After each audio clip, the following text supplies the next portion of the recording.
Good day, Chairman. Nice to see. It's been some time, I feel like, since all three of us have been in the same Zoom chat at the same time. But good to have all of you here. And today's topic, I think, is another just good thing to consider. It's something that when I think backwards to even what the state of guitar pedals look like a decade ago or 20 years ago and how they've evolved to what we have now, there's been quite a jump in features. There's been quite a jump in the amount of money that pedals can cost relative to what they were. And with that in mind, I want to sort of think about, with other industry professionals such as yourselves, what might the future of pedals look like fast forwarding 10 years or 20 years based on maybe the trends that we see now and kind of how the evolution has looked. Or maybe you'll have some wild ideas of things that maybe we haven't even thought of that may be in existence as it relates to pedals in the future. And I can think of no better person to help facilitate and guide us through this conversation on our way to Tone Town than Mr. Grant Klassen himself. Grant, I shall turn it over to you. Thanks, man. Yeah, I was thinking about this before the podcast because obviously we chatted about the topics beforehand. We don't just come up with them on the spot as we start. And I was thinking about this heading into it. But first, I wanted to ask you guys a very important question. If you can remember this far back, because we're all getting a little bit older. I wouldn't say we're on the decline yet, but we're still we're approaching the peak. Yeah, we're approaching the peak here. What was your first guitar pedal? Very first pedal you remember owning? What was it? Roughly how long ago? Like, what year approximately are we talking here? And I wanted to start there and see what you guys were thinking. How funny is it that I was literally just looking at the guitar pedal I first bought this morning at Ford something else. It just worked out perfectly. I mean, when you're in the same vehicle on the way to Tone Town. I actually have a photo of it because I was using it to post. So if you're watching, it's really blurry, but Digitech. It is a Digitech RP50. I had to have been, I'm 29. I had to have gotten it when I was 12 or 13 because my friends wanted to start a band and I needed something. Yep. So I got it because it had a cool drum thing in it. Yep. I fucking never used it. But yeah, that was mine. So around what you said, you're 29, 12 17 years ago. Yeah. So whatever that was. 2005-ish. Yeah, 2005. That is the year I graduated high school, which also ages me as well. Brian is the spring chicken of the chairman of the boards and doing a great job, Brian. So, okay. Yeah. So you had the Digitech, it's a multi-effects pedal for those that aren't aware. Yeah. Which fits in, it slots in nicely to what we're talking about today. Yeah. There's a more like foot pads, if you will. Yes. Like, those things are not small. Mason, what about yourself? It was a TS9 that had some modification to it. I had bought it on eBay and I couldn't afford the Keeley one that was kind of like really hot at the time. This would have been like the early 2000s. Yep. Probably 2000. So it was like somebody who was kind of like, creating a modification, that was similar to the Keeley where they put in, the JRC 455.8 chip.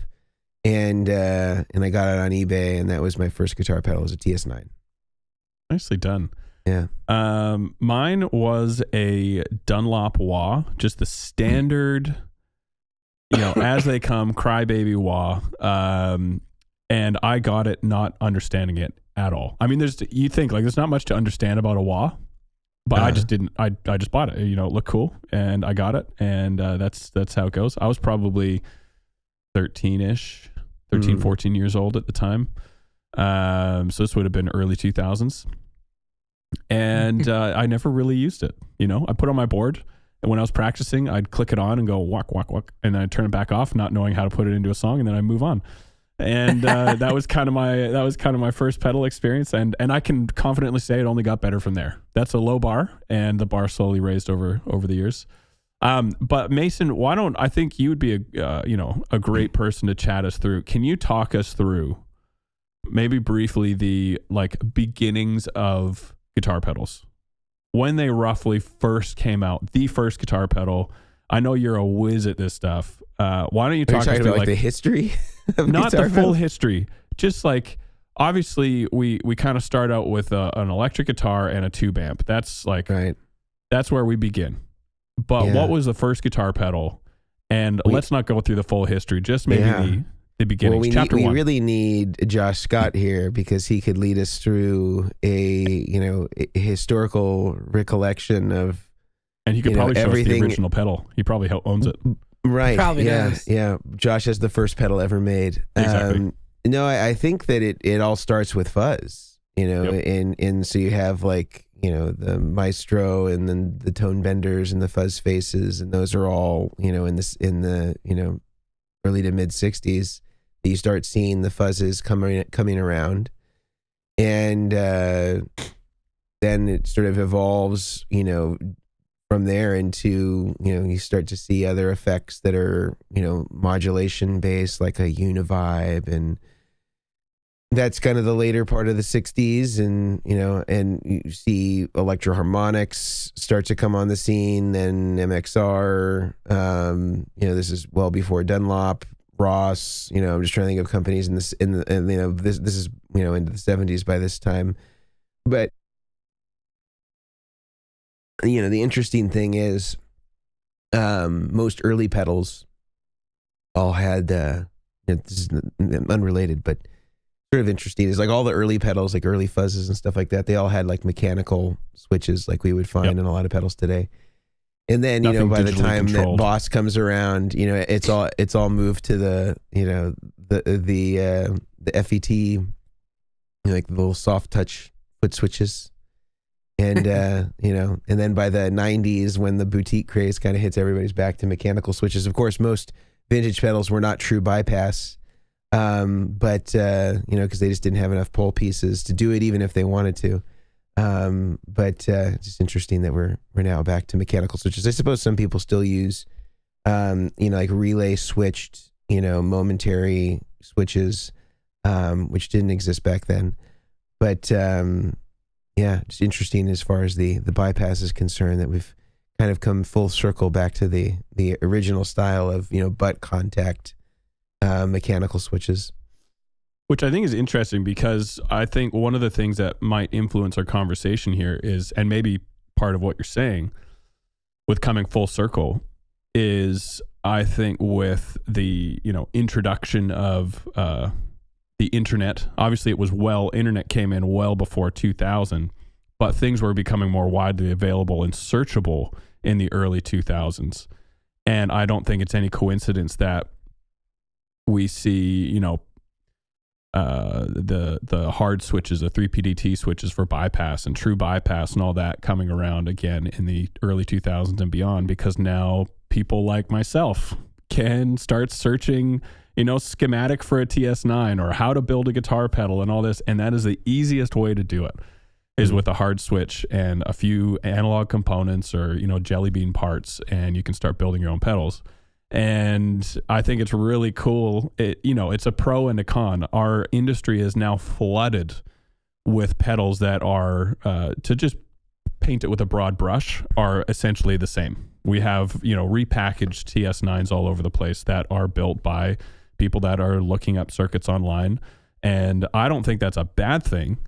But it does affect what we're talking about today, which is the, where are pedals going in the future? And there's only more and more schematics, more how-to videos, build your own this, build your own that, available to the everyday person, which can create an interesting dynamic, I guess, for the guitar player and the choice that they have available.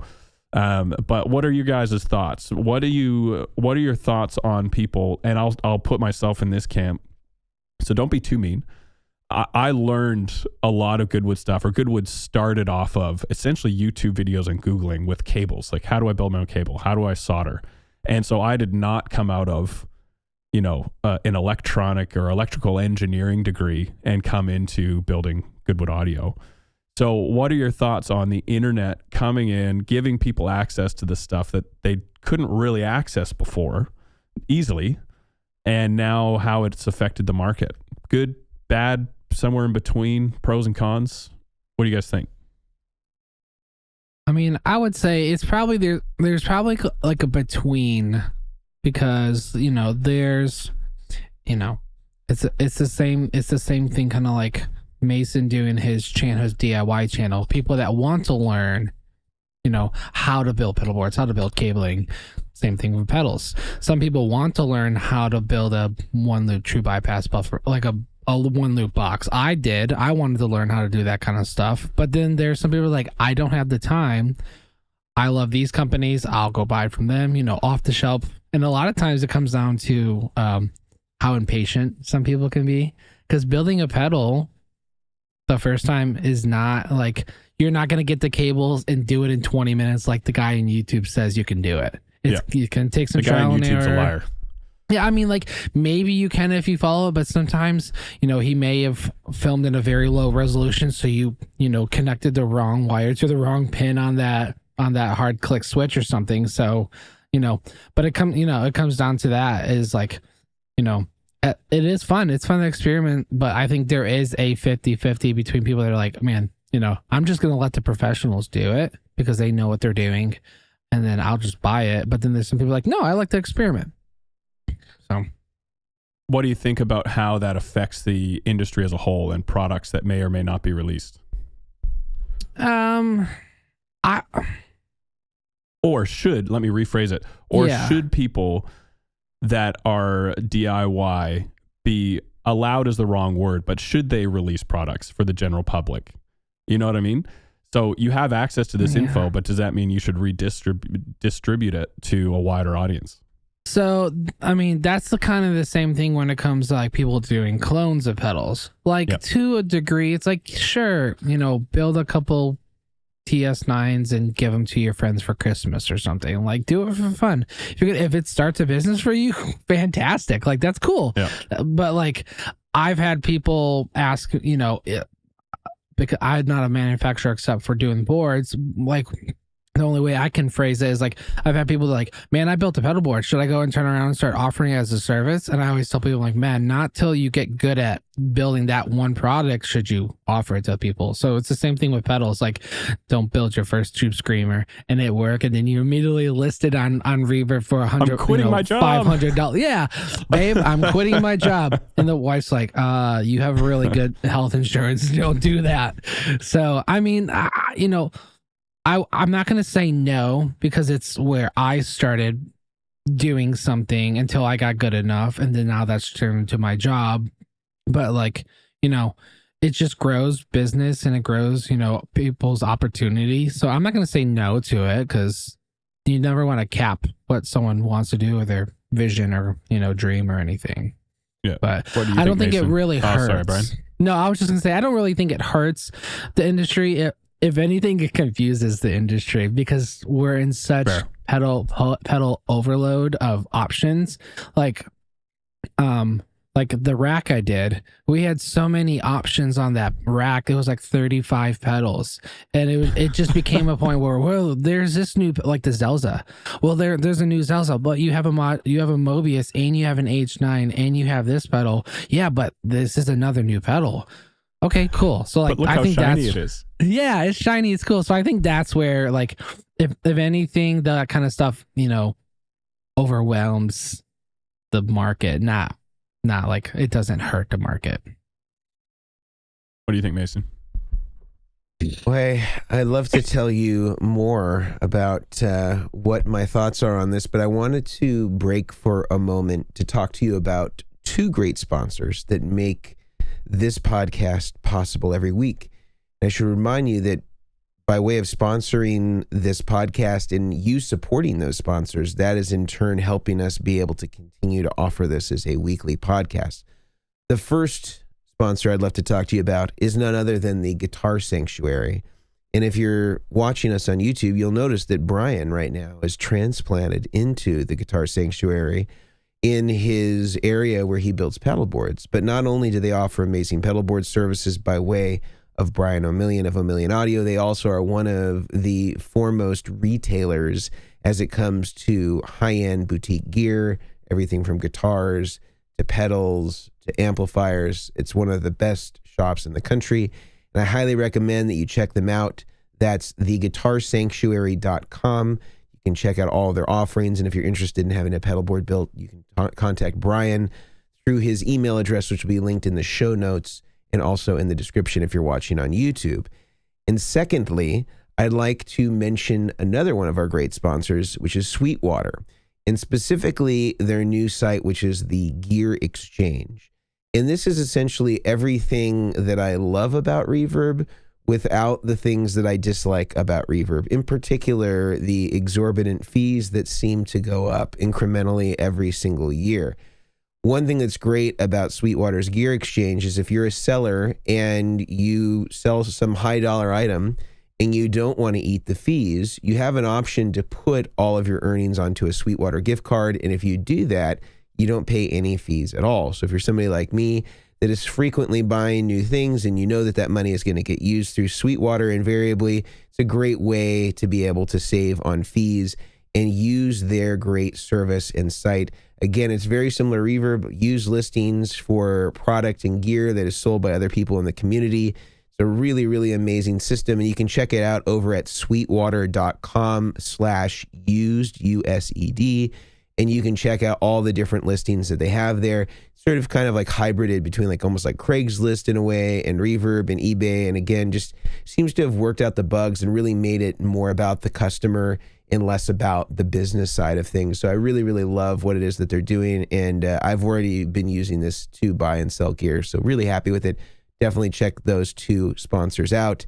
Now, let's get back to the question at hand, which is, I guess, to rehash, Grant, and tell me if I'm misinterpreting this, around the future of pedals and kind of what we think.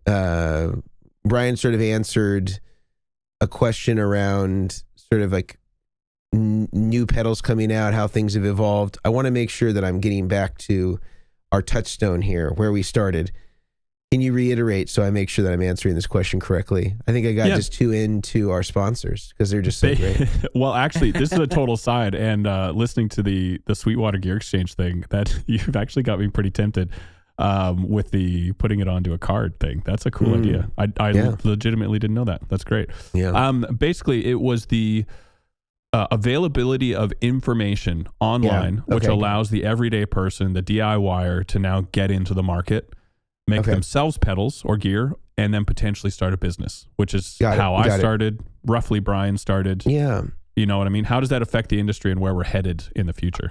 Well, I think as it relates to analog pedals, it's a really democratizing thing, and I think it's not unique to any of us that this has been a helpful resource, because I think in years past, or I guess I should even say decades past, because it probably hasn't been done like this for most people for a long time, is that you would have to be, studying various books on electronics, or maybe you'd be reading, a Craig Anderton, article in a Guitar Player magazine about, integrated circuits or other things that he may write about. And then you're sort of parsing together all these different pieces that you can't really get in a consolidated format. So I think that one thing that the internet has done is it's sort of democratized the ability for people to be able to learn about this stuff, whether they decide to translate that into a business or not. It can be variable, but I'm sure that if you were to speak to a cross section of, let's say, the top 100 pedal builders in the industry, I would say most of them are going to have some parallel, around having looked up stuff on the internet, having taught themselves, at least in part, how to do this on the internet, and then maybe they go and develop specific skills from there.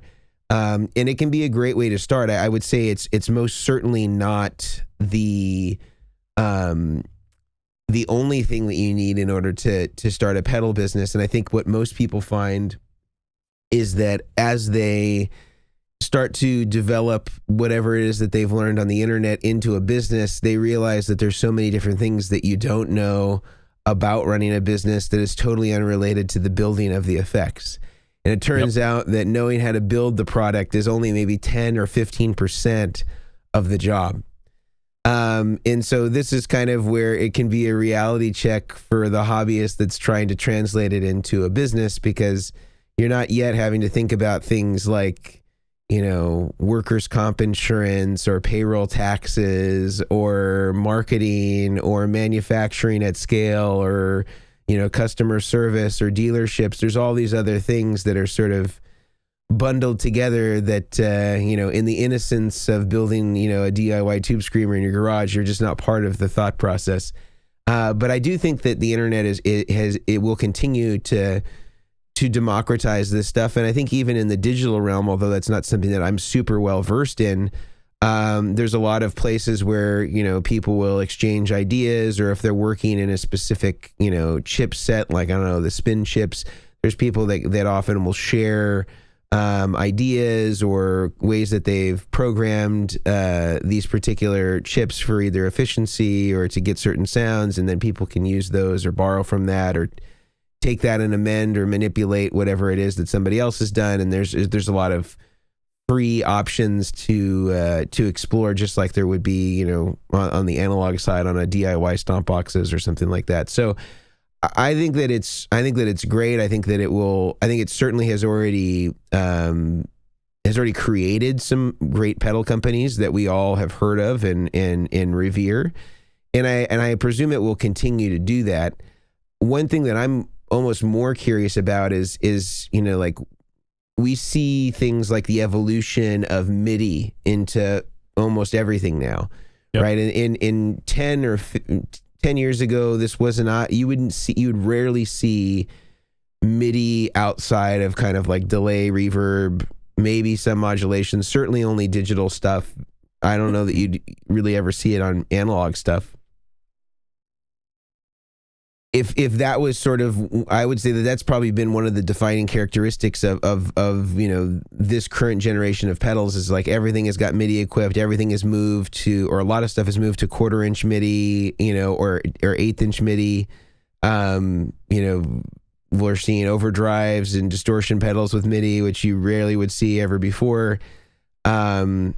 It seems like the trend right now is like super small pedals, lots of options, lots of knobs, lots of dip switches. I mean, if Chase Bliss is any indication of like, you know, a new style that's been sort of carved out in the last 10 years, that's certainly got to be, you know, one of the more groundbreaking and unique, not only in terms of the sound, but in terms of like the look and the number of options that it offers relative to anything else that had been out before it.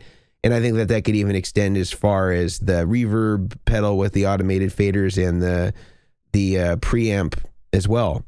So I'm kind of curious, like, what will the equivalency of those be fast forwarding 10 years? And I think it's interesting you say that as well about MIDI, because so you're talking about MIDI, which is, you know, a very old protocol, maybe, I don't know, 80s, something like that. Yeah. And then you're talking about analog guitar pedals, very old technology for the most part, 60s and onwards. And what I'm curious about with all this, fast forwarding 10 years, is will we even still have MIDI, or will we finally get a new protocol or a new language or a new operating approach to these guitar pedals? Because, you know, I guess the big thing to hopefully chat about at some point in this conversation is with guitar pedals, the technology in guitar pedals following the technology that's released in bigger industries, computers, and, you know, let's just take Apple as an example, what they're able to do now. Eventually, some of this stuff is going to filter its way down into guitar technology and guitar pedals. And You go. Sorry, Brian. go ahead. Sorry, I was just gonna say that some of that technology, like the UA pedals, where you can connect to them like via Bluetooth. So I mean, I've seen a little of it, but yeah, I see what you're saying. But like even Bluetooth that came out in the late 90s. Like I think it was invented in 99, 2000, something like that. And it took 10, 12 years for it to make it into a guitar pedal. And so it just like guitar is a small industry in comparison to others, and it trails the leading technology by quite a bit. But the other cool thing about technology is that the gaps between new innovations only get smaller. And so it like 10 years from now, like I think the temptation is, well, what have we done over the last 10 years from 2012 to 2022? I think it's going to be more like, well, we might see that kind of innovation for the last 10 years, maybe in the next 5, maybe in the next 4 years, we'll have that same kind of leap forward. It'll be really interesting to see. So I think 10 years from now, the gaps are going to be massive. Like, I don't even think we'll recognize, some of the technology that's coming out 10 years from now. We can't even fathom it in my mind. Like I was thinking before the podcast, like VR is a huge thing right now. How is that going to potentially integrate into guitar pedals? Maybe you have a VR headset and you're able to edit all your settings across your whole pedal board, and then it's all loaded and saved, or you can access that might come out in the next 4 years. Who knows? Like it's ridiculous to think what might be happening.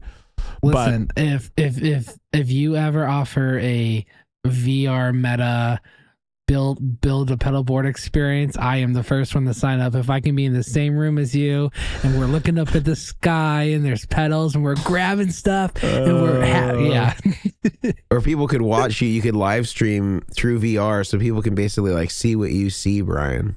That would be interesting. I have had someone ask me that. I'm like, I don't know how to do that. Yeah. But I mean, it's not that far-fetched is all I'm saying. It could very well be the thing. I'd love to see those videos of the VR worship leader fails, where they're on stage during worship service and they're trying to like adjust their H9 and then they come off stage.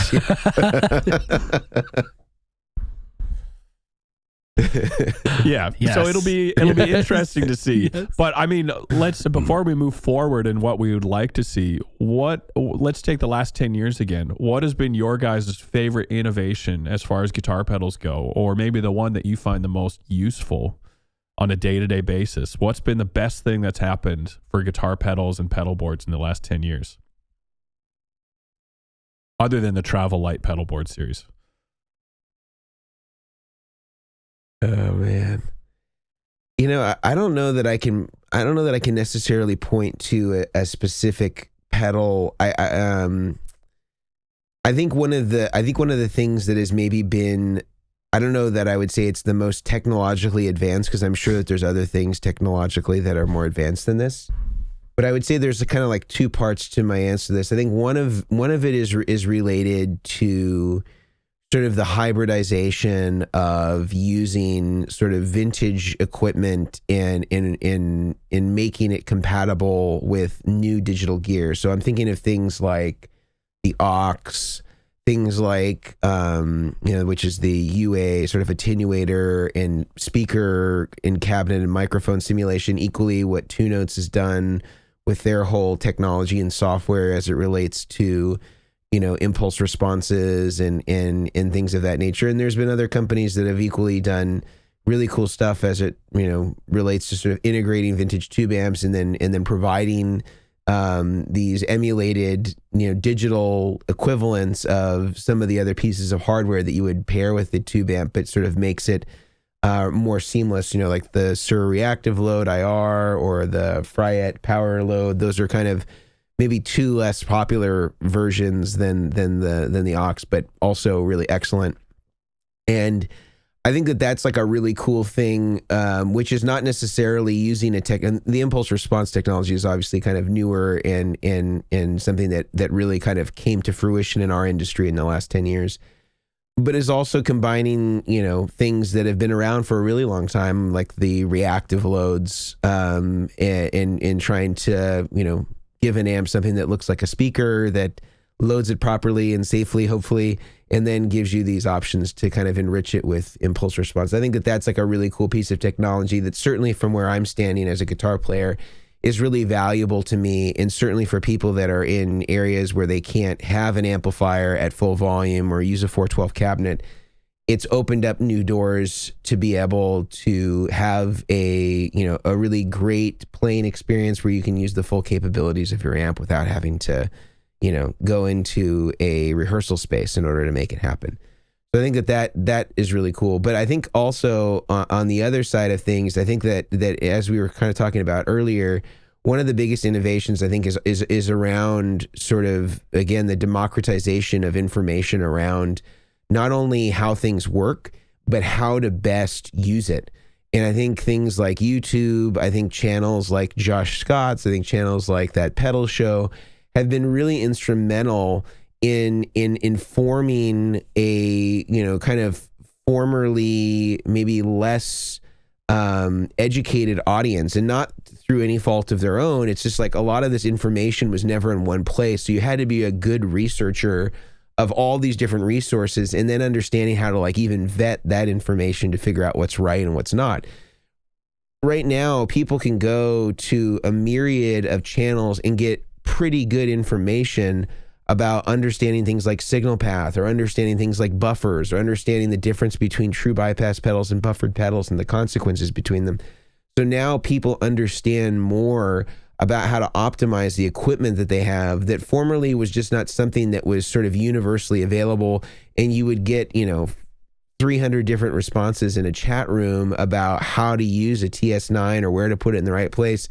And you wouldn't have any sense of the qualifications of anybody who is giving you input. Now you have sort of industry experts that are able to sort of demystify this sort of stuff for you. And you can not only find information about that, but you can find information about power supplies, pedalboard materials, DIY tips, and it's all consolidated into one person's channel. And you can find, multiple channels that will fulfill that same thing. So I think informationally, there's been a huge leap forward, and I think that YouTube is largely credited for that resource. And then I think secondly, stuff that's sort of bridging the gap between stuff that a lot of people really love that are like tone snobs that take the best elements of the analog world that people want to kind of keep intact, and then sort of bridging that with technology to give you some of the benefits of the digital world. Love it. What about you, Brian? Any favorites from the last 10 years? Things that weren't available maybe when you had your Digitech multi-effects unit? I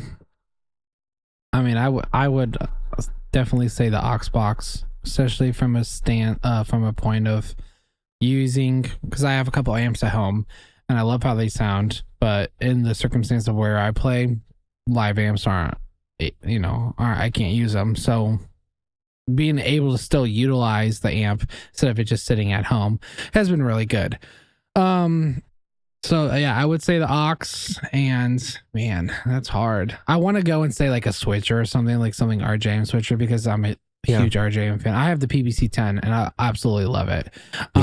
I think when I was starting out looking at the switchers and stuff, Disaster Area Designs was a big one, because I saw, Jeffrey Cundy, when you guys did when he did his board, and he had that DPC-8 and the bigger, I think DMC-8 or something, the 6, and like that whole idea for me, I was like, what? Like this whole like one tap changes everything was so crazy for me at the time. But like now, like having the PBC-10 and like doing programming consultations with people and them saying, well, can it do these things? And I'm like, oh yeah, that's nothing. And like, what? I'm like, oh yeah, you can send a MIDI command to your computer while doing this on your devices. Like the whole one tap changes everything that Disaster would say really does come into play when it comes to like all the RJM switches stuff. It's awesome. So yeah, I would definitely say the whole PBC-10, PBC-6, Mag-X, all those, they just,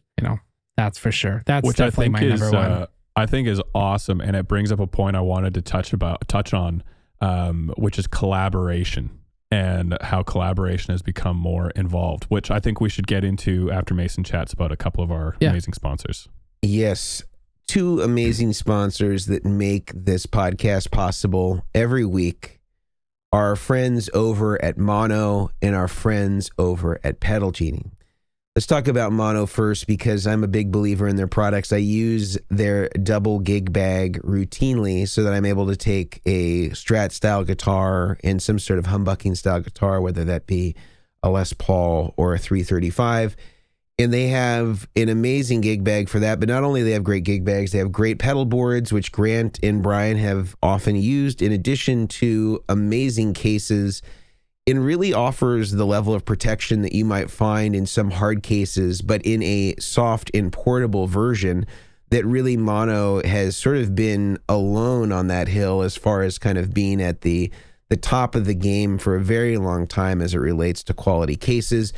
And Mono is offering our listeners a really special discount using the discount code Chairmen, CHAIRMEN. You get 10% off anything at the Mono website, which is monocreators.com. And again, use the discount code Chairman and get 10% off anything in their store. Again, an exclusive deal for our listeners only. Really great stuff, very high quality stuff, highly recommended. And then secondly, our friends at Pedal Genie. And if you've never heard of Pedal Genie, this is in essence the Netflix of pedal rentals. In the old days of Netflix, you used to select which DVDs or, Blu-rays that you wanted to get, and they would mail those out to you. And then you would be able to watch them at your leisure and then send them back and then select other videos and DVDs that you wanted to come your way.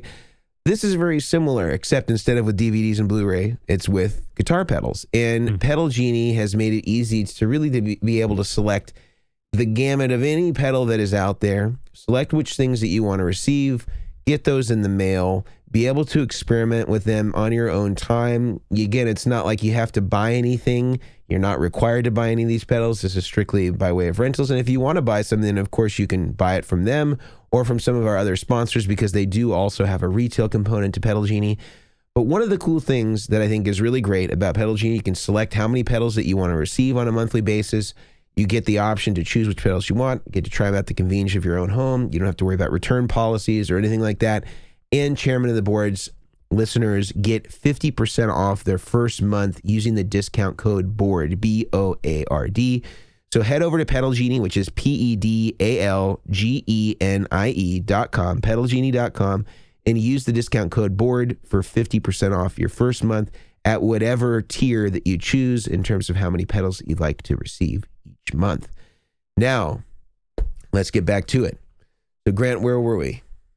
I think one of my favorite things, two of them, one super practical and maybe a bit more boring, and one of them that I want us to discuss a little bit here. But the first one, I think my favorite, practically speaking, over the last 10 years has been from Eventide.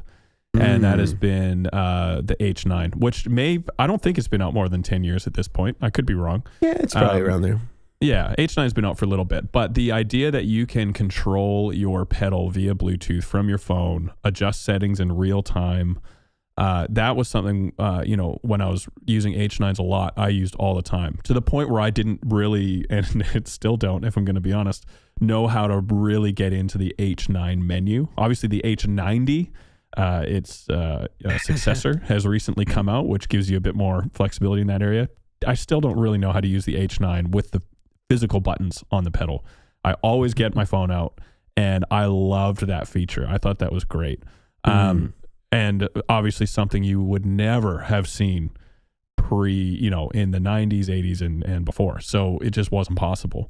So that was practically, but I think the best thing that has happened, not just in the guitar industry, but beyond, is people's desire and dare I say craving. That may be too far, but people love to collaborate, and I think that's where the industry is really going to shine moving forward. I think people want experiences, maybe even more so than they want a physical piece of gear.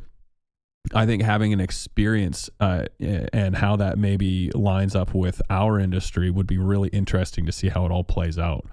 And so, like what you said before, whether or not people can like get in with Brian while they're building his board and be like, oh, what do you think about doing, like almost like they're in the room with him. Right. I think integrating that type of option or that type of technology, whatever that looks like, I have no idea. But integrating that into the guitar industry, into the music industry, is something that we just won't be able to avoid. Yeah. And I think it'll be, I think it'll be really interesting to see how that all plays out over the next few years. I'm excited to see Brian do POV pedal boards where he's wearing like a body cam and has like the Have I already considered buying a head mount GoPro mount for my GoPro and strap it on my head? Because I do tutorial videos when I do board build, when I do like overview of the board.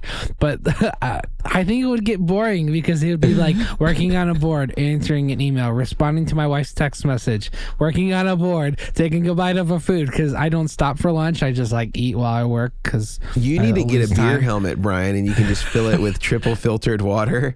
So you could just have it just right on your head, and then that way you have some more surface area to mount your GoPro.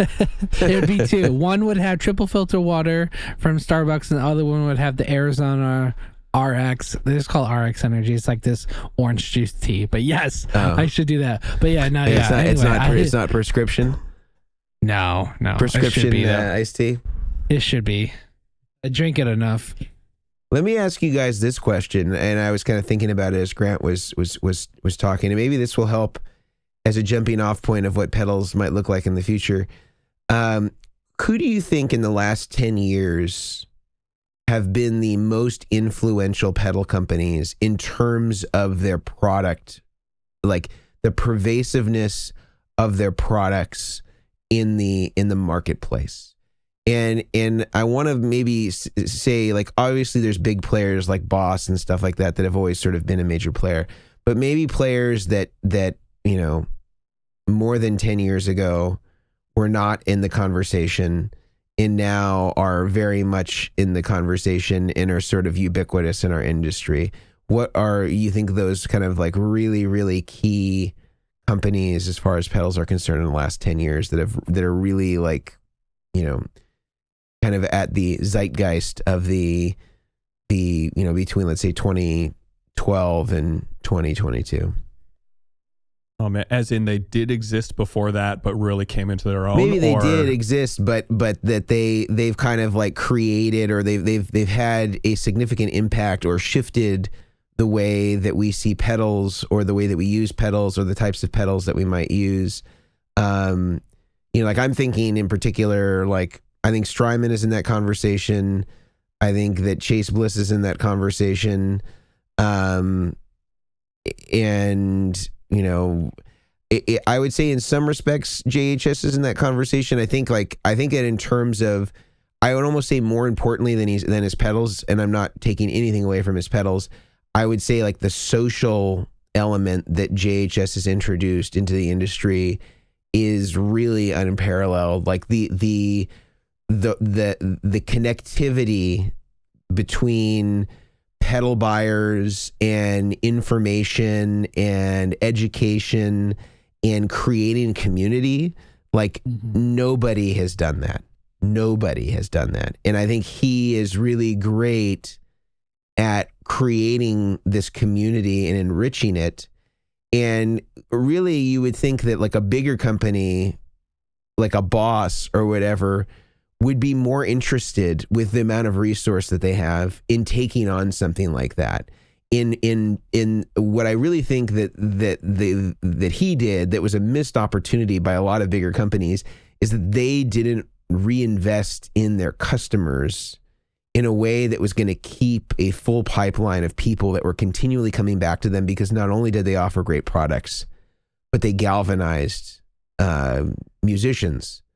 And I think it's interesting that a company and that's not to say that JHS is small, because they're not, but relative to an Eventide or a Boss or an MXR or Dunlop, Josh is certainly smaller, and yet he's the guy that is doing everybody a service in terms of keeping the conversation going, creating interest, generating conversation around this stuff that it was never really there before, in kind of, giving people the opportunity and the space to be able to have dialogue around this stuff. And nobody else was really front loading or kind of like filling the top of the funnel in that way, because their businesses, are just so profit driven. And that's not, I'm not mad at them about that. But I think Josh has figured out a way to really balance that stuff. And so when he comes out with a product, there's a tremendous amount of people that want to support that product, beyond the fact that it's going to be well built and that it's going to sound good.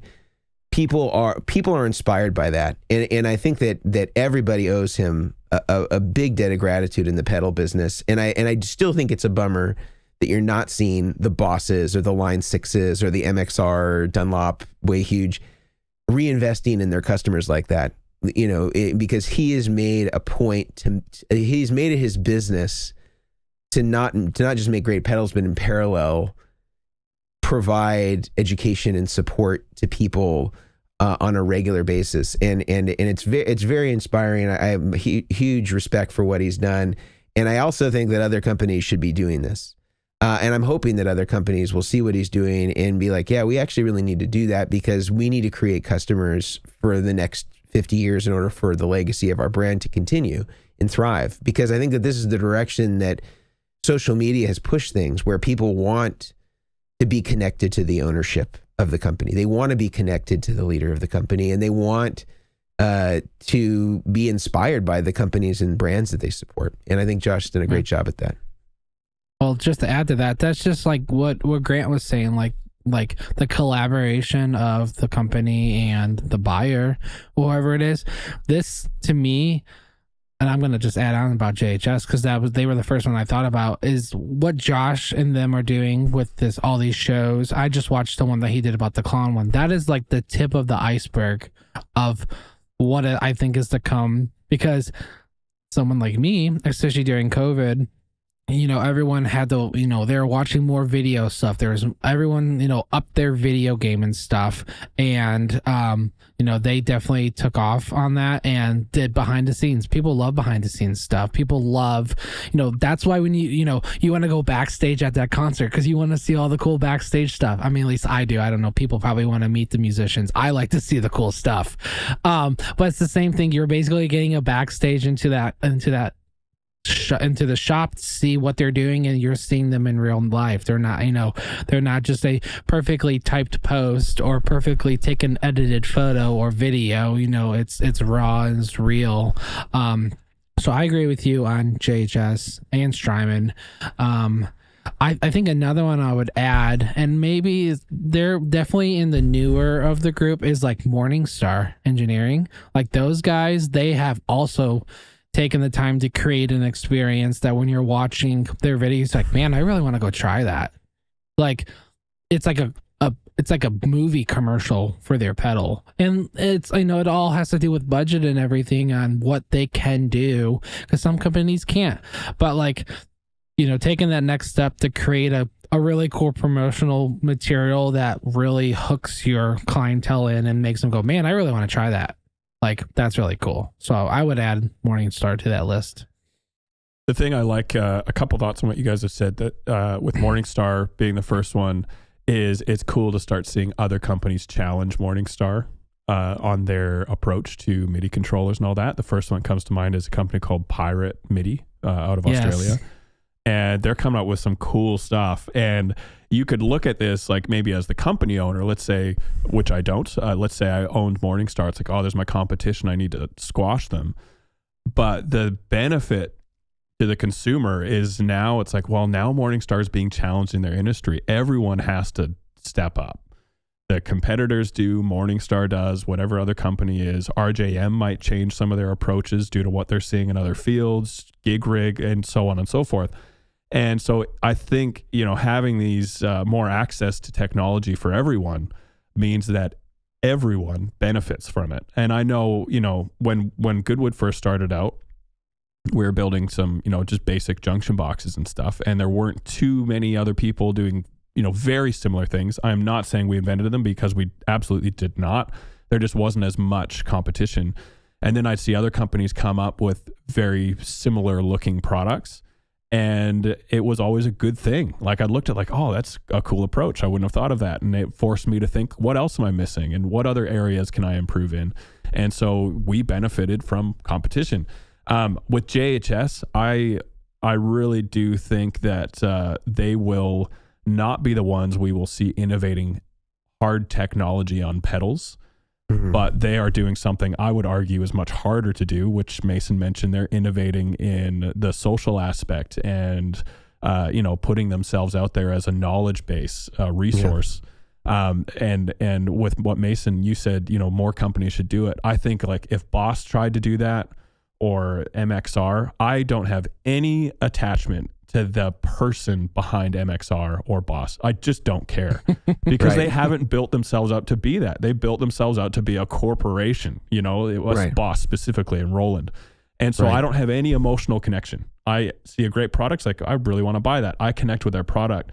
Josh has done an amazing job being Josh is JHS, literally his initials, JHS. You know what I mean? And so if Josh disappears, so does a lot of that credibility he's built up over the years, which is both good and bad. I think it'll just be really interesting to see what happens there. But I all that to say, I do not think we will be talking in 5 years saying, oh, JHS just came out with this unbelievably innovative product. I think we will be saying they build awesome products. We're well educated on them and we want to buy them because we know we'll get a consistent, great pedal from JHS. Yeah, I agree with that. And I think his biggest contribution to the industry will be sort of the social aspect and the conversations that he created around gear. And that's not to diminish anything with the pedals. And I'm sure that there's going to be JHS classics just like there are with, all of the legacy brands. But I agree. I think from a technological standpoint, it's not going to be like something that you might see from Chase Bliss in terms of the technological advancements. And that brings me to another thing that I was thinking about, which is sort of like, and I think maybe getting back to the core of the question is it seems to me the trend that I'm noticing is that there are kind of like these two extremes that exist or that are starting to kind of make their way into, I wouldn't say make their way into the industry, but are seeming to become more exaggerated, where you have these really, really technology rich products that have lots of options and MIDI and all of these bells and whistles and things like that are kind of existing on one end of the industry. And then you have the other end, which is sort of like super vintage fidelity to the way that it was done, sort of like really sort of arcing back to the sort of one-to-one replica sort of way of doing things. And you find customers that are sort of self-segregate themselves into those two different camps, or maybe there are some overlap, but in the middle, there's all of these pedals that maybe 20 years ago were like the types of pedals that people wanted, which are like, tons of sort of replica bass, 3 and 4 knob overdrives, really sort of simple, simple circuits that maybe are based on other things. I feel like that sort of pedal that was the zeitgeist of like the 2010s, so when you're seeing like, again, 3 knob overdrive replicas, whether that be Blues Breakers or Klawns or whatever, that are kind of replica based, that are not going like all in and saying, okay, we're one-to-one replicating a Klawn, or we're one-to-one replicating a 1981 TS808, and it's going to look the same and it's going to have the same PC board. I think that you're going to see sort of a no man's land in the middle of the pedals that, that are easier to make, that the DIY community, can start to, sink their teeth into, and you can have sort of a relatively limited skill set and still be able to reproduce. And you're seeing a lot of companies right now that are sort of taking those types of pedals and then releasing really budget versions of them, like, Josh Scott with the 3 Series.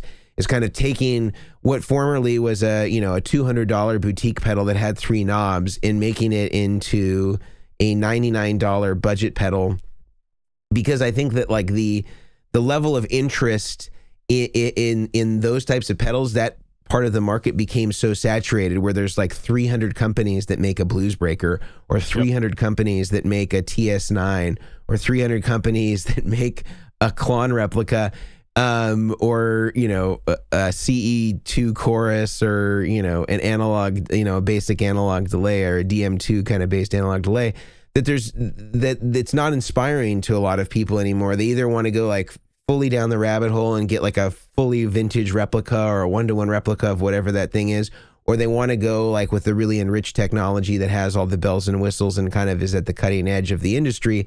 And then the stuff in the middle is just kind of like, there's so much competition for those spots that it's going to be the big names that are going to kind of hold that, you know, the Dunlops and, you know, the Bosses and stuff like that.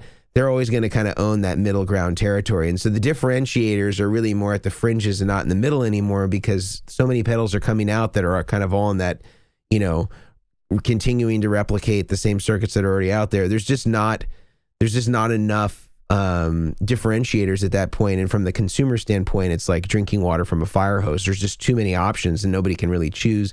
And so they end up sort of all cannibalizing from each other, unless you're at like the really, really, you know, most well-known a part of the industry, again, like the Bosses, the Dunlops, people like that.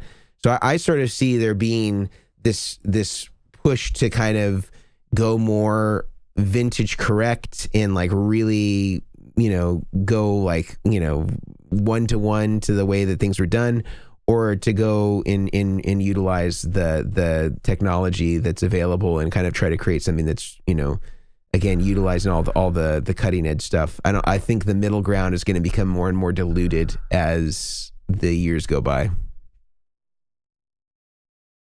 I agree. Nice. So we are probably coming close to the end, but I did want to chat about one more thing. But first, let's hear from a couple of our sponsors, and then we'll get into predictions for the next 5 to 8, 10, whatever, however many years. But let's check out some of our sponsors. Yeah, so I think the first sponsor here, and you know, first of all, big shout out to Brian for doing a killer job on Bradford Mitchell of Worship Tutorials pedalboard. I'd like to say that we tag teamed it, although I think that Brian did a lot more work on it than I did. But one thing that I really appreciated about the beauty of that board is it was using exclusively one of our sponsors' materials, our friends over at Creation Music Company. All of their mini cakes and their right angle plugs were used exclusively for this board. It was a giant switcher board using a PBC 10, lots of pedals, lots of options, really, really beautifully done by the man himself, Brian Omilion. And our friends over at Creation not only create great pedal boards and great materials like their mini cake plugs and other 1/4-inch plug offerings, but they just have amazing products altogether. Whether you're ordering pedal boards from them, they have a variety of different styles. Whether you're ordering, you know, pass-through interface boxes from them, they have so many great things that are a great resource for pedal board builders to have. Whether you're doing it DIY style or you're going to buy something and send it to a professional like Grant or Brian, Creation is offering our listeners a special 15% off discount using the code Chairmen15. And you can head over to creationmusiccompany.com, shop for the things that you need, add it to your cart, use the promo code Chairman15 and get 15% off your order. It is a great deal, absolutely amazing products. Also, I want to talk about another place where I get almost all my materials from as it relates to pedalboard building supplies, whether that be things like dual lock, 2.1 millimeter barrel connectors that I use for the power supplies, or square plugs, Mogami cable, stuff that I use every single day is often coming from our friends at Bestronix. And Bestronix is a great resource for really any pedalboard builder to have, and they sell pretty much every cable that you can imagine under the sun. They also have their own house brand, which is really actually super high quality cable, really low capacitance, really, really high quality stuff. And again, they have all the materials you'll need, whether it's square plugs, whether it's Neutrik, whether it's Switchcraft. They have everything that you can imagine. Is a pedalboard builder's dream website. It's btpa.com, and they're offering a special discount code to Chairman of the Board's listeners where they get 10% off using the code DACHIRS, DACHIRS, just like the old Saturday Night Live skit, Da Bears, where it takes a group of Chicagoans and puts them in the same room and they talk about sports. This is where this coupon code comes from. Absolutely amazing stuff, and I highly recommend that you check out Bestronics. Again, the coupon code is DACHAIRS, CHAIRS, DACHAIRS, 10% off at Bestronics website. So go check that out. All right, Grant, predictions. Okay, so we've talked, a bit about where the industry has come over the last 10 years, but I would love to listen back to this episode in maybe 5 years' time and see who was on the money, if any of us.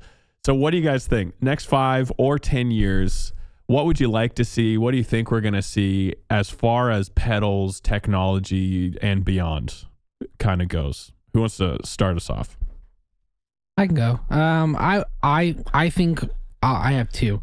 One, I think we'll see from a switcher standpoint, more pedal companies adopting the Bluetooth or Wi-Fi capability to where you can actually connect to your phone, because that is if you could do a switcher with the H9 app where you can actually go in and change stuff around, it would be insane. Instead of having to pull out a computer, that would be amazing. So I could see that being one. And then I don't know. The second one I had, but then I realized that it's already out. You can't predict something that's already happened, Brian. Yeah. Well, I think more companies will adopt the whole 2-in. There's a lot of 2-in-1 pedals. Bradford's board, there are a bunch of 2-in-1s. But you see more companies that are I'm pull the Jackson Early Bloom. Great pedal. Great. So it has a boost, EQ, and a compression in it.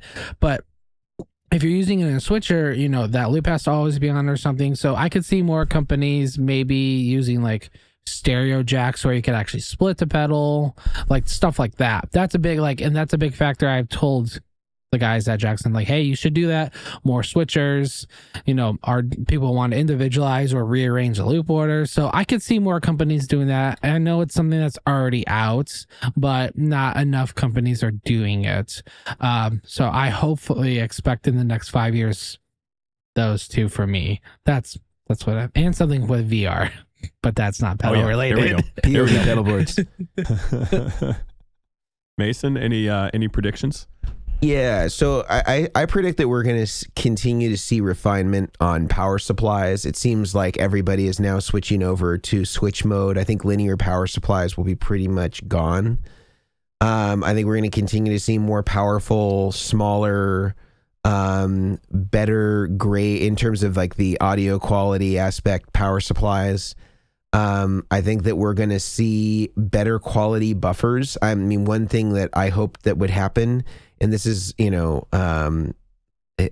could very easily be construed as tooting my own horn, but I feel like I and many other rig builders have been continuing to sort of preach the gospel of high quality buffers, and that many pedals do not have high quality buffers in them.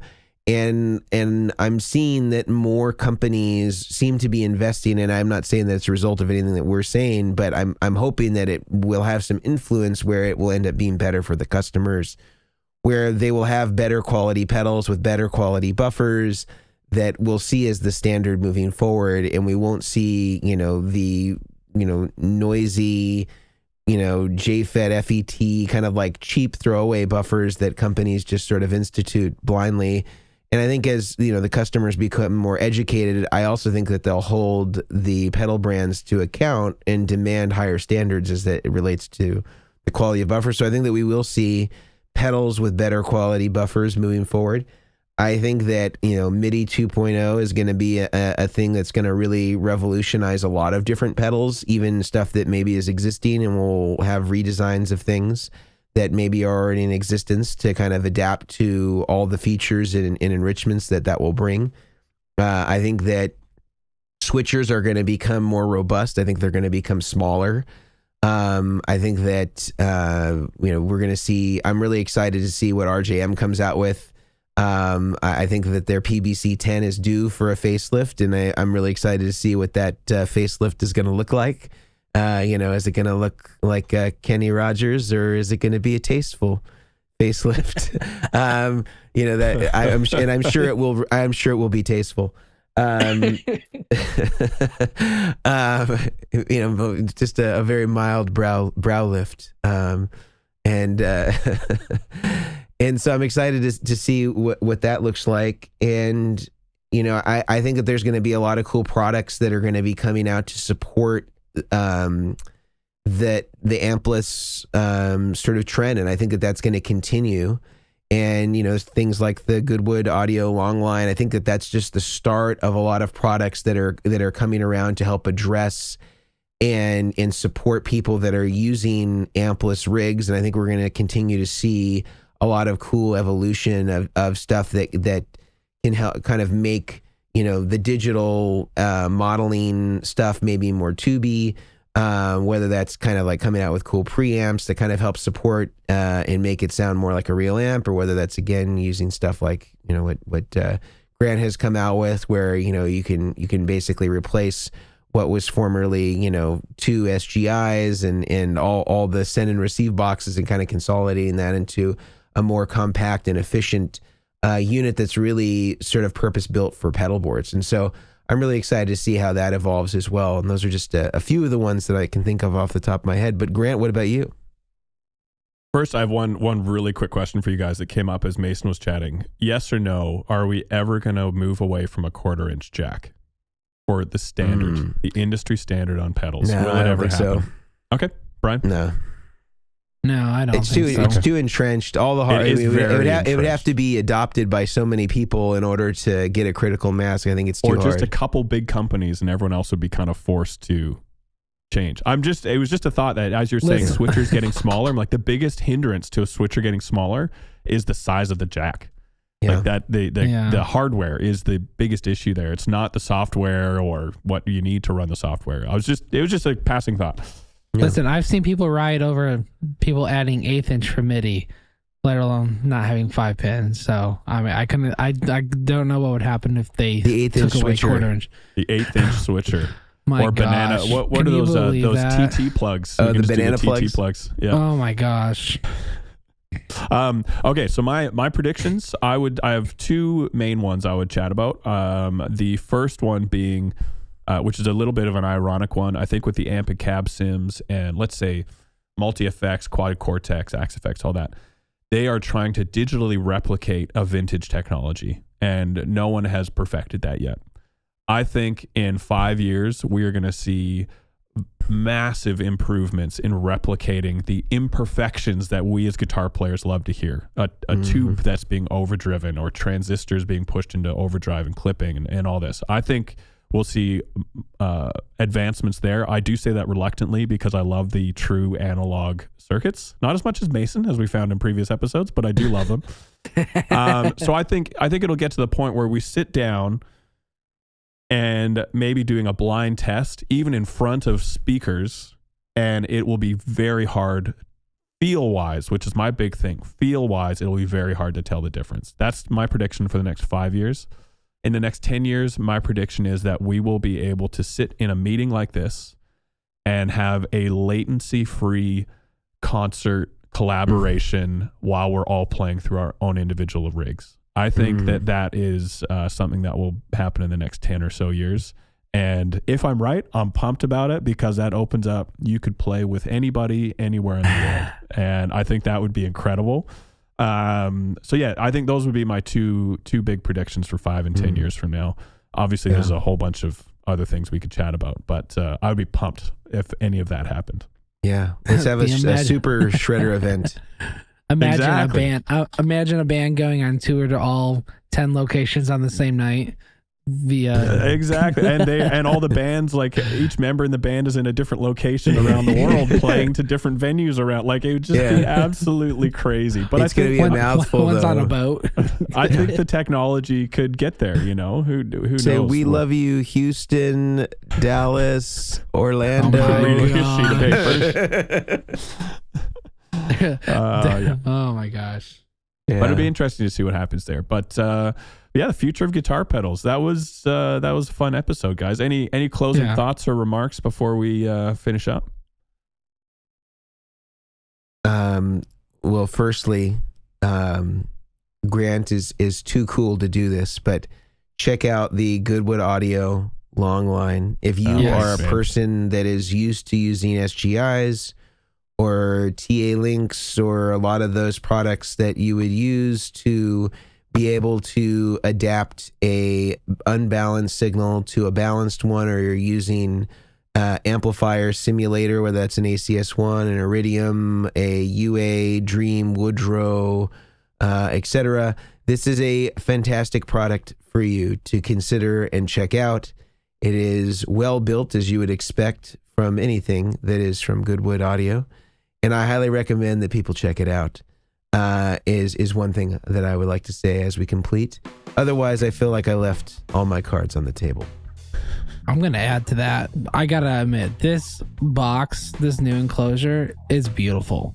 Like, it's a great pedal.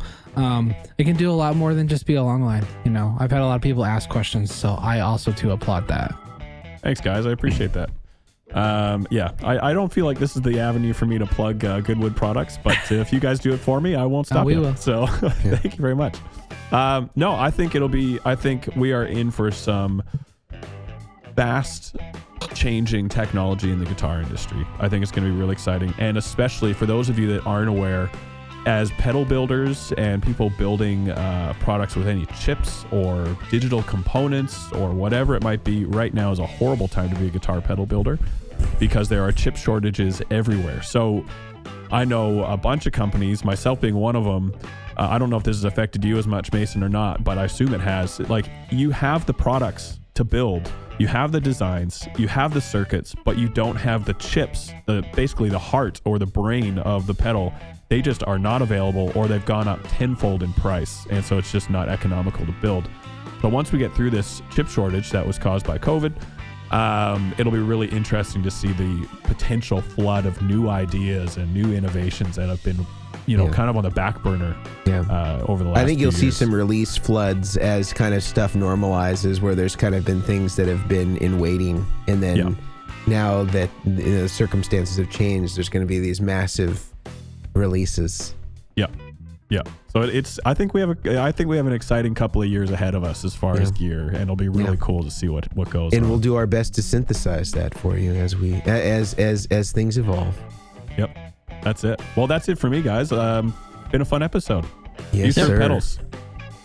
Yes. All right. So until next week, we will.